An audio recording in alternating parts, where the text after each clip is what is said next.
Welcome to personal finance bulletin money time. मैं हूं आपके साथ मीनू शर्मा, लेकर हाजिर हूं आपकी जेब और जिंदगी पर असर डालने वाली पर्सनल फाइनेंस, बिजनेस और पॉलिसी से जुड़ी तमाम बड़ी खबरें। तो चलिए इस बुलेटिन में फटाफट शुरू करते हैं खबरों का सिलसिला। सरकार के किफायती दाम पर प्याज की बिक्री शुरू करने के बावजूद प्याज की महंगाई कम होने का नाम नहीं ले रही है। खुदरा बाजार में प्याज की औसत कीमत 58 रुपए किलो के उच्च स्तर पर बनी हुई है। उपभोक्ता मामलों के विभाग की तरफ से जारी किए गए आंकड़ों के मुताबिक प्याज का अखिल भारतीय औसत मूल्य 50 रुपए किलोग्राम रहा। सरकारी आंकड़ों के मुताबिक प्याज की अधिकतम कीमत 80 रुपए किलो, जबकि इसका न्यूनतम भाव 27 रुपए किलो है। केंद्र सरकार दिल्ली, एनसीआर और मुंबई में 35 रुपए किलो के रियायती दर पर प्याज की खुदरा बिक्री 5 सितंबर से कर रही है।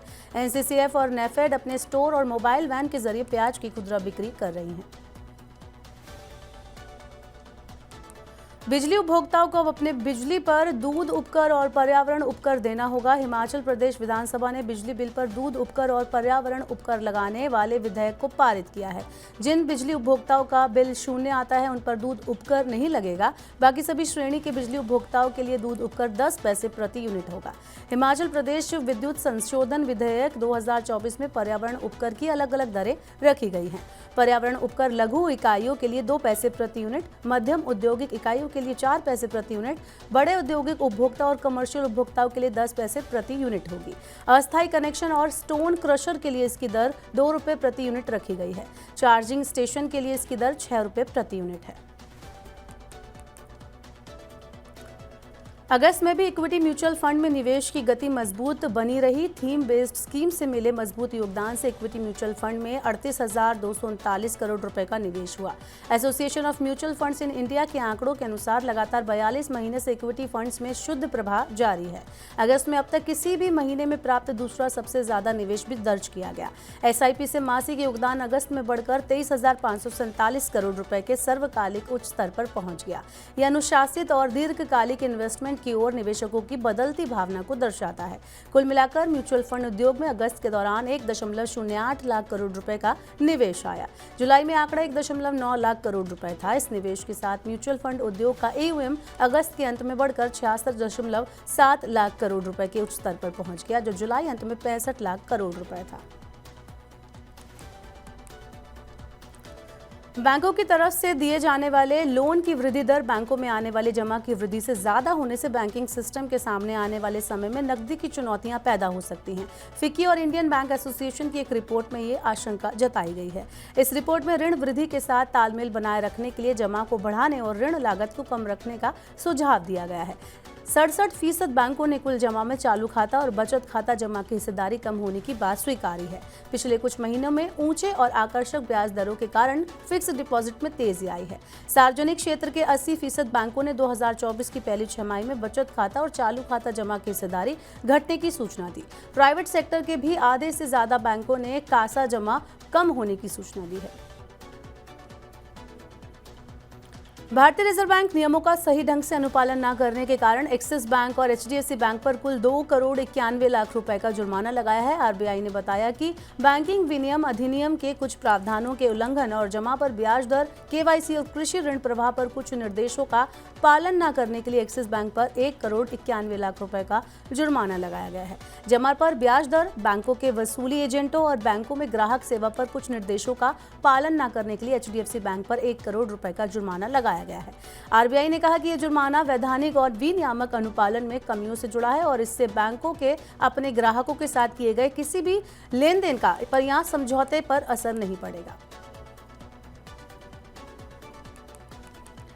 इजरायल ने इंफ्रास्ट्रक्चर और हेल्थ सेक्टर में कुशल लोगों को नौकरी देने के लिए भारत में विशेष भर्ती अभियान चलाने की योजना बनाई है। इसके तहत 10,000 निर्माण श्रमिकों और 5,000 स्वास्थ्य देखभाल कर्मचारियों की भर्ती की जाएगी। राष्ट्रीय कौशल विकास निगम ने बताया कि इजरायल से अधिकारियों की एक टीम आने वाले सप्ताह में भारत का दौरा करेगी ताकि चयन के लिए जरूरी कौशल परीक्षण किए जा सके। निर्माण श्रमिकों के लिए भर्ती अभियान का दूसरा दौर महाराष्ट्र में चलाया जाएगा। चयनित लोगों को प्रति माह 1,92,000 रुपए का वेतन, हेल्थ इंश्योरेंस, भोजन और घर मिलेगा। इजरायल में काम करने वालों को प्रति माह 16,515 रुपए का बोनस भी मिलेगा। पिछले साल नवंबर में इजरायल सरकार के साथ समझौता होने के बाद राष्ट्रीय कौशल विकास निगम ने भर्ती के लिए सभी राज्यों से संपर्क किया है। भर्ती अभियान का पहला दौर उत्तर प्रदेश, हरियाणा और तेलंगाना में चलाया गया था। लगातार बढ़ते साइबर क्राइम पर नकेल कसने के लिए सरकार अगले 5 सालों में 5000 साइबर कमांडो को तैनात करेगी। गृह मंत्री ने साइबर फ्रॉड मिटिगेशन सेंटर को देश को समर्पित करते हुए कहा कि साइबर सुरक्षा के बिना देश की प्रगति संभव नहीं है। साइबर कमांडो प्रोग्राम के तहत राज्यों और केंद्र शासित प्रदेशों में साइबर कमांडो की एक स्पेशल यूनिट स्थापित की जाएगी। इसके अलावा सेंट्रल पुलिस ऑर्गेनाइजेशन को देश के साइबर क्राइम के खतरों से निपटने का काम सौंपा जाएगा। इस विशेष यूनिट का काम वित्तीय धोखाधड़ी की तत्काल रिपोर्ट दर्ज कराना और धोखेबाजों के पैसों की हेराफेरी को रोकने के लिए त्वरित कदम उठाना है। मारुति सुजुकी ने अगले साल की शुरुआत में अपना पहला बैटरी से चलने वाला मॉडल पेश करने की घोषणा की है। मारुति सुजुकी ने कहा कि वो ईवी को लॉन्च करने से पहले इलेक्ट्रिक वाहन खरीदारों के लिए एक संपूर्ण इकोसिस्टम तैयार करना चाहती है। कंपनी इलेक्ट्रिक वाहनों के लिए चार्जिंग इंफ्रास्ट्रक्चर स्थापित करने और ईवी मॉडल को दोबारा बेचने के अवसर जैसे अन्य महत्वपूर्ण पहलुओं पर भी विचार कर रही है। वहीं दूसरी ओर सड़क परिवहन और राजमार्ग मंत्री नितिन गडकरी ने कहा कि भारत का इलेक्ट्रिक बाजार 2030 तक 1 करोड़ इकाई सालाना बिक्री के आंकड़े को छू लेगा। इससे 5 करोड़ नौकरियां पैदा होंगी। लिथियम आयन बैटरियों की लागत में और कमी आने की उम्मीद है, जिससे किफायत में मदद मिलेगी और बड़े पैमाने पर ईवी की स्वीकार्यता में तेजी आएगी। सरकार वाहनों के लिए उम्र के बजाय उनसे फैलने वाले प्रदूषण के आधार पर कबाड़ नीति लाने पर विचार कर रही है। सड़क परिवहन और राजमार्ग मंत्रालय ने वाहन निर्माताओं से प्रदूषण जांच कार्यक्रम को भरोसेमंद बनाने में सरकार की मदद करने को कहा है। 15 साल पुरानी गाड़ियों को कबाड़ में बदलने की पॉलिसी इस वक्त केवल दिल्ली एनसीआर में लागू है। सुप्रीम कोर्ट ने 2018 में दिल्ली एनसीआर में प्रदूषण को कम करने के लिए इसे लागू किया था। फैसले के मुताबिक 15 साल से ज्यादा पुराने पेट्रोल वाहन और 10 साल से ज्यादा पुराने डीजल वाहन दिल्ली एनसीआर की सड़कों पर नहीं चल सकते हैं। अब सरकार सही ठीक से रखरखाव वाले वाहनों को उनकी उम्र के बजाय उनके प्रदूषण स्तर के आधार पर कबाड़ में बदलने की नीति बनाने पर काम कर रही है। टेक कंपनी सैमसंग ने अपने भारतीय कारोबार में बड़ी छटनी करने की घोषणा की है। कंपनी के खराब परफॉर्मेंस और गिर रही मार्केट वैल्यू के आधार पर सैमसंग कर्मचारियों की छटनी करेगी। सैमसंग अपने कुल वर्क फोर्स में संभावित 10% कर्मचारियों को नौकरी से हटाएगी। इस छटनी का प्रभाव सेल्स, मार्केटिंग और ऑपरेशंस डिपार्टमेंट पर पड़ेगा। कंपनी अपने स्मार्टफोन, इलेक्ट्रॉनिक और होम अप्लायंसेस कारोबार को भी पुनर्गठित कर रही है, जिसके कारण कुछ कर्मचारियों की नौकरी जा सकती है। सैमसंग ने फिलहाल नई भर्तियां बंद कर दी है। साथ ही जिन पदों के कर्मचारी अपनी मर्जी से बाहर हुए हैं उन्हें वापस काम पर नहीं रखा जाएगा।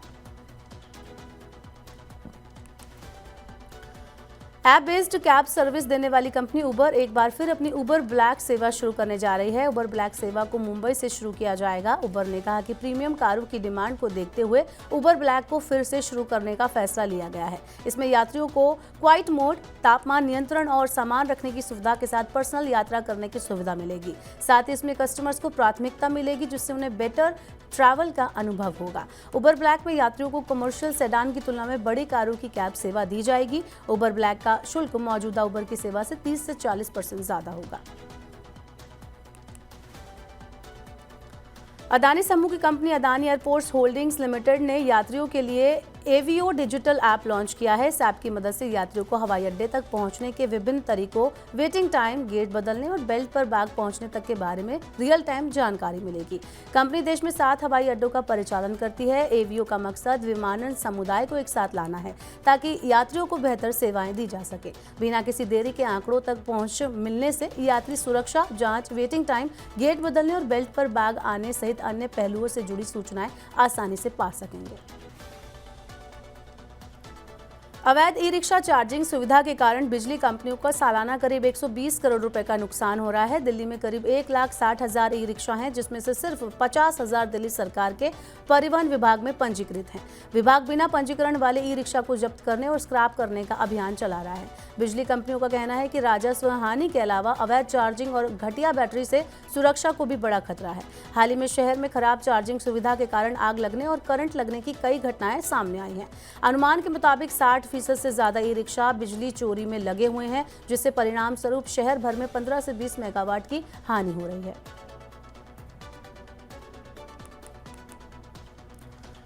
तो ये थी मनी टाइम में आज की तमाम बड़ी खबरें। अब वक्त हो गया आपसे विदा लेने का। अब आपसे होगी कल मुलाकात। पर्सनल फाइनेंस से जुड़ी खबरों को पढ़ने, सुनने, उनसे जुड़े खास कार्यक्रमों को देखने के लिए मनी 9 के यूट्यूब चैनल को आप सब्सक्राइब करना ना भूलें। साथ ही आज का हमारा मनी टाइम आपको कैसा लगा, नीचे कमेंट बॉक्स में अपना फीडबैक हमें जरूर दें। फिलहाल के लिए इस बुलेटिन में इतना ही। बने रहिए मनी 9 के साथ। नमस्कार, शुभ रात्रि।